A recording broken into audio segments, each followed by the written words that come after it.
Hello mga ka-viewers! Kamusta po kayo? Ngayon ay nagbabalik na naman ako para updates kayo sa another vlog. For today's video ay magkakaroon po tayo ng house tour gaya po ng nakita nyo sa thumbnail. At ang house tour po natin ay bungalow house po na design naman po ito. No?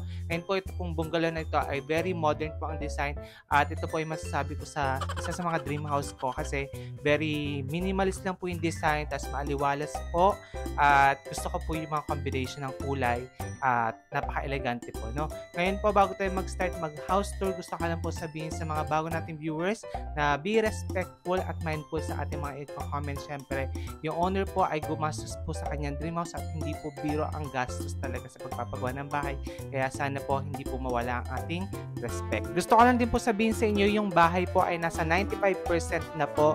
Kaya onting-onti na lang po ay matatapos na rin po itong kanyang bahay. At meron po tayong binigay si owner na perspective at meron po tayong floor plan para po sa maghahanap ng sukat. Ayun, screenshot nyo na lang po yung floor plan niya.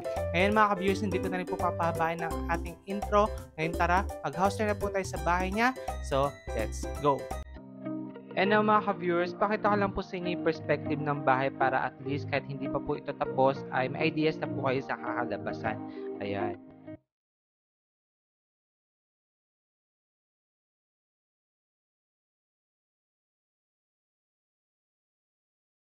Ito po yung plano ng kanyang living area.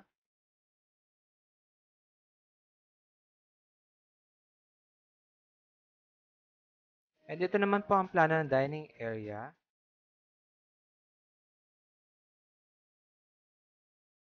At ito naman po ang plano ng kanyang kitchen. Ito po si bedroom number 2. Si bedroom number 3.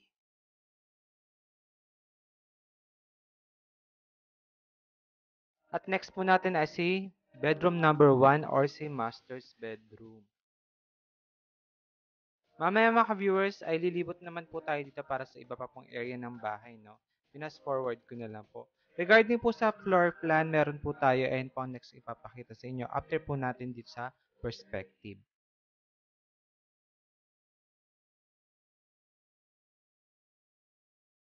Para po sa sukat ng bahay at area, meron po tayong floor plan. Paki-screenshot na lang po para at least kung gusto niyo po kuhanin yung mga sukat nito ay may ideas po kayo, no? Ayan po yung floor plan. And now mga ka-viewers, nandito na po tayo sa bahay ng subscribers po natin from Australia. At ito pong kanyang bahay, ang design po nito ay modern bungalow house. Ngayon mga ka-viewers, para po sa floor area, ang floor area po nito ay 135 square meters. Meron po itong 3 bedroom at 2 bathroom. Ngayon mga ka-viewers, syempre para sa lot area ay hindi ko na po masasabi kasi po yung bahay ay located po sa compound. Kasi yung owner po ay very family oriented at gusto niya po makasama syempre yung mga relatives po niya. Kaya dyan po siya nagpagawa ng bahay. Ngayon po yung house na ito ay nasa 95% na po at malapit na po siyang matapos. At don't worry, kung ano man po makita natin kulang ay babalik po tayo para sa next vlog, no? Start po tayo sa gutter. Bali, yung gutter po na design ay built-in po yan or hidden po yung gutter. Tapos po, ang kulay ay charcoal gray. Then ngayon, dito naman po tayo sa carport niya. Bali, meron po itong isang carport. Gaya po ng nakita niyo sa perspective. Ayan.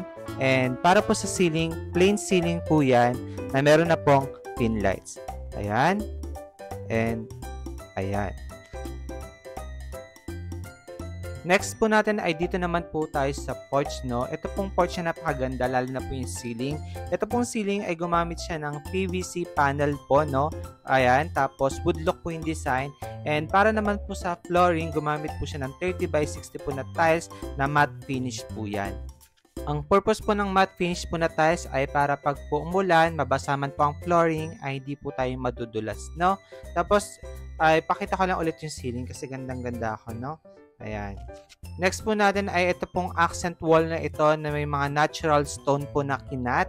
Gusto ko lang po yung kanyang details at design, no? Bali ito po ay nilagyan ng acrylic emulsion kaya kung napapansin niyo po yung stone ay makintab. Gantong angle lang po tayo para mas lalo po natin ma-appreciate itong accent wall na ito. Ngayon mga ka-viewers, ito po ay ginamitan ng concrete cement kaya napagdikit-dikit yan. At share ko na lang din po kung ayaw nyo pong gumamit ng deco stone, mas okay din pong gumamit ng mga ganito natural stone para sa accent wall, di ba? At ayan, meron na rin po itong wall lights. Pakita ko na lang din po. Ayan. Para naman po sa kanyang mga window, gumamit po si owner ng black coated po na aluminum po na braces ng window, and yung glass naman po ay may pagka-black din po, no, yung kulay niya. Ayan. Ganitong angle po tayo para po sa mga kulang sa next balik po natin, doon natin makikita yan, no. Ngayon po mga ka-viewers, sa mga ceiling po ng roof niya, ang spandrel po niyan ay still PVC panel po, no, na wood look din. Tapos meron na rin pong pin lights yan. Para po sa exterior paint, ang kulay po niyan ay gloss white naman po, no? Tapos para po sa mga window niya, meron pong sliding at meron din pong tinatawag na awning window. Mamaya highlights ko din po yan para sa mga bago nating viewers. At ito pong aircon niya, ang galing, oh. Siguro nung binili niya po ito ay meron na ding Carrier, although ang brand po ng kanyang aircon ay Carrier din po, no? Ang galing lang kasi ang gandang tingnan, ang linis po, no? Kasi yung iba po nagpapa-welding pa sila. Gaya po ng sa amin, naka-welding po yung Carrier ng aming aircon. Ayan, ito pong pinapakita sa inyong window na yan, awning window naman po yan. After po natin sa side na to, dito naman po tayo sa pinakalikod ng bahay. Ayan. Bali, para po sa likod, ganito po yung itsura niya, ha. Pakita ko na lang din po. At na-amaze ako dito kasi mga PVC po niya ay built-in or yung PVC pipe po, kaya mas malinis pong tingnan. Zoom ko lang po para at least ay mas malinaw. Ito po yung built-in na PVC pipe gutter drainage. Diba napakalinis pong tingnan? Tapos pinapinturahan niya po yung choco brown para same color po sila ng ceiling. Ayan. Diba? Ang ganda, ang linis tingnan. After po natin dito, ay dito naman tayo. Ayan. Ito po ay window sa bathroom ni Master's bedroom. Ayan. Naka-open po yung awning window. Then, ayan, another built-in po na PVC pipe. Ayan. Highlights lang natin, no? And clear shot ko lang po yung mga PVC panel ay meron po yung mga hole para at least yung init po ay dyan po lalabas. Kumbaga exhaust po yan, no? Ganda naman po yung itsura ng kanyang side view ng bahay. Carport, laundry area po ito, tapos dirty kitchen po yan. Mamaya papakita ko din po sa inyo yan, ha, ng malapitan. Bago po tayo pumasok sa main entrance, pakita ko lang po yung flooring ng kanyang carport ay meron po siya dito pinag-groove. Yung nakikita niyo pong linya-linya na yan.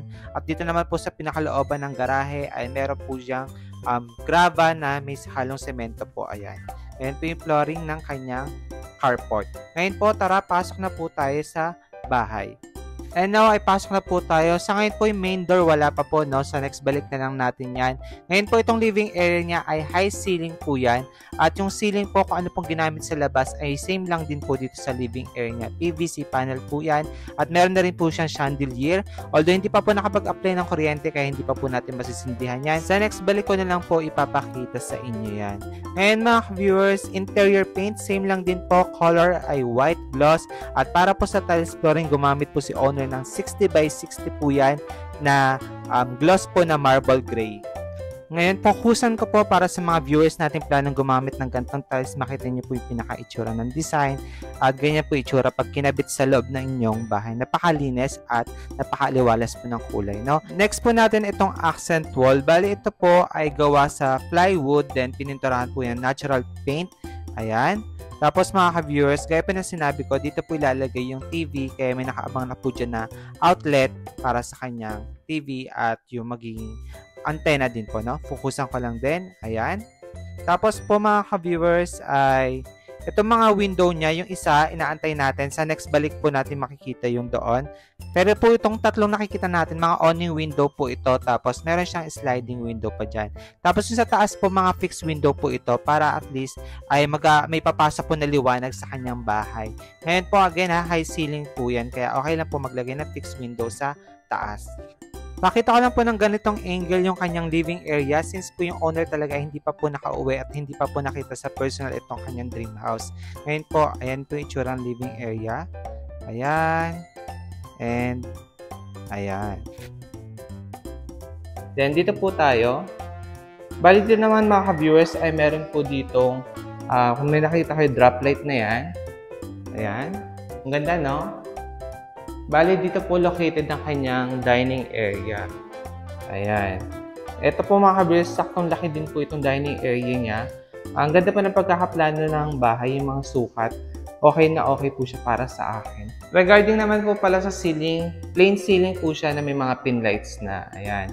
Tapos po si owner, pag nakabili na ng dining table, dito po niya ilalagay yan. Tapos ganitong angle lang tayo ng kanyang dining area. Ayun. Since tapos na po tayo sa dining area, at naipakita ko na rin po sa inyo yung mga window, dito na po tayo sa kitchen niya. Ito po. Ito po yung kitchen niya. Bali, meron po siya dito drop light na din. Dalawa. Then, ito po, itong slab na salt and pepper.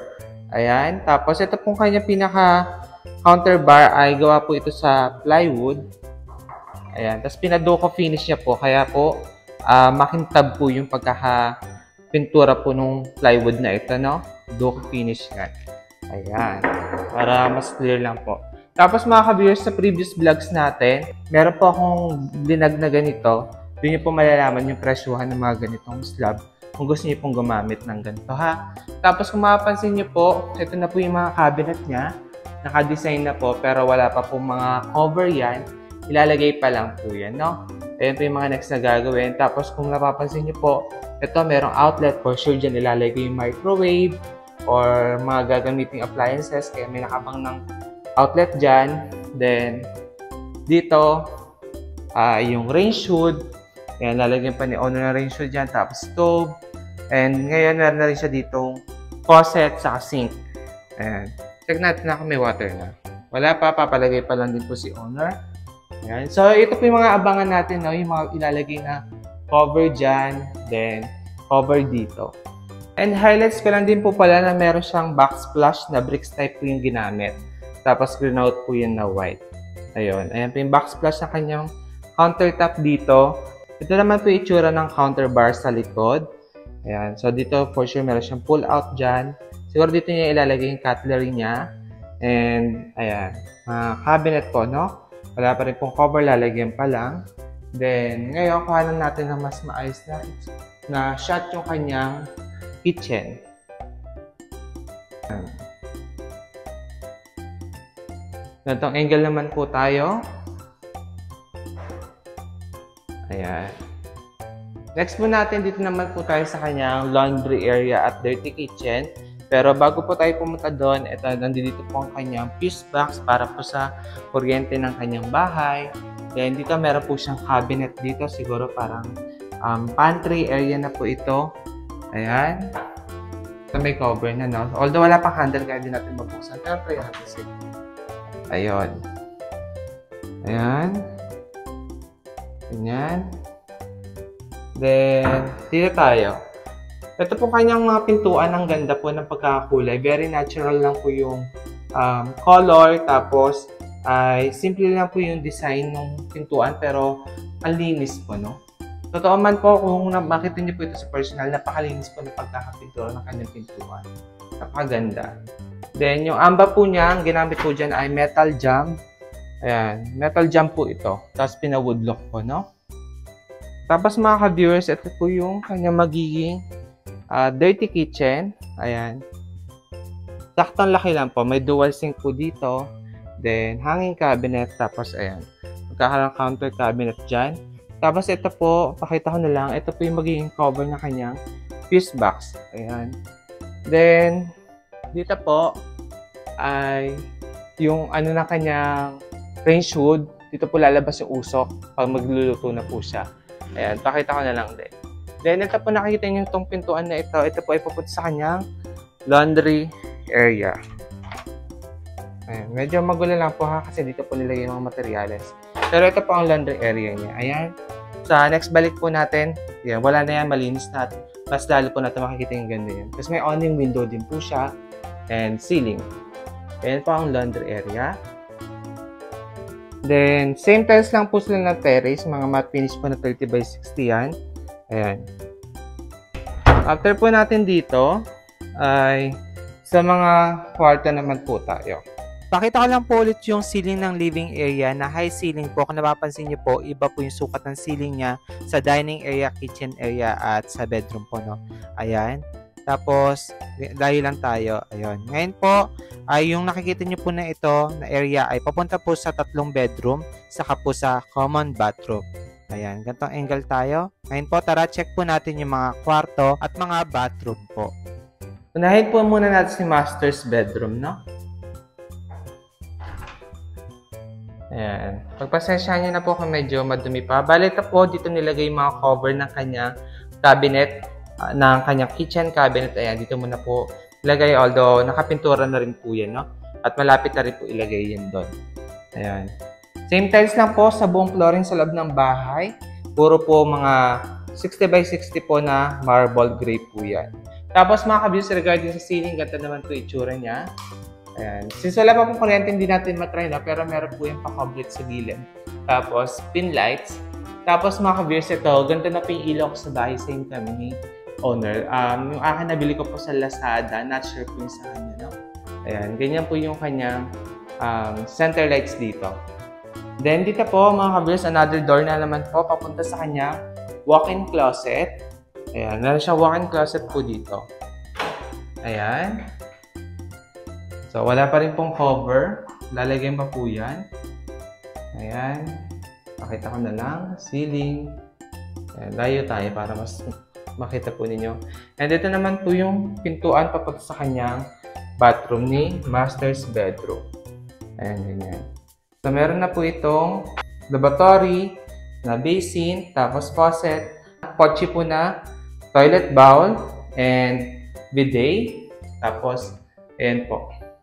Shower, then towel rack po, no? Ngayon mga ka-viewers, para po sa wall tiles na kanyang CR, ayan, clear shot natin. Ito na lang, para mas malinaw. May pagka-marble din po sila. Parang same din po na ginamit sa CR ng mother ko, no? Kasi yung subscribers nga po na si owner at lagi siya nanonood. Then para po sa tiles naman po sa flooring, 30 by 60 din po yan.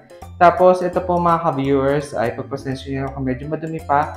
Kasi ayun, linisin pa po ito para sa finishing, no? Pero ayan, 30 by 60 po yun na matte finish. Ayan. And, ayan. Since tapos na po tayo kay master's bedroom, dito naman tayo kay bedroom number 2. Ayan. Ito po sa bedroom number 2. Pasukin natin. Wow. Ito sa bedroom number 2, mga ka-viewers, okay na ito. Meron din po ito mga pinlight sa corner, tapos magkakaroon din po yata ito ng coverlight sa gilid.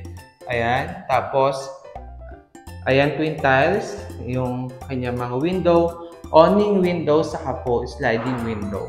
Tapos mga ka-viewers, para sa aircon, bumili po si owner ng Carrier po na brand ng aircon. Tapos ito po yung kanyang wardrobe cabinet. Tapos ang handle ay color gold. Ayan, siyan. Ganyan po siya. Pakita ko na lang din. Baka gusto niyo po ipagaya. Then, mga pull out po ito. Ayan. Smooth ang pag-glide. Ayan. Ayo tayo ha para kung gusto niyo po ipagaya. Ayan. Close natin.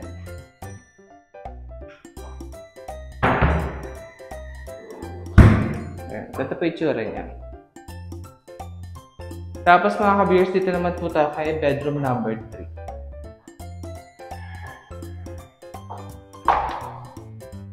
Ayan, si bedroom number 3. Same lang po sa ng vibe ni bedroom number 2. Even po yung ceiling, same lang po.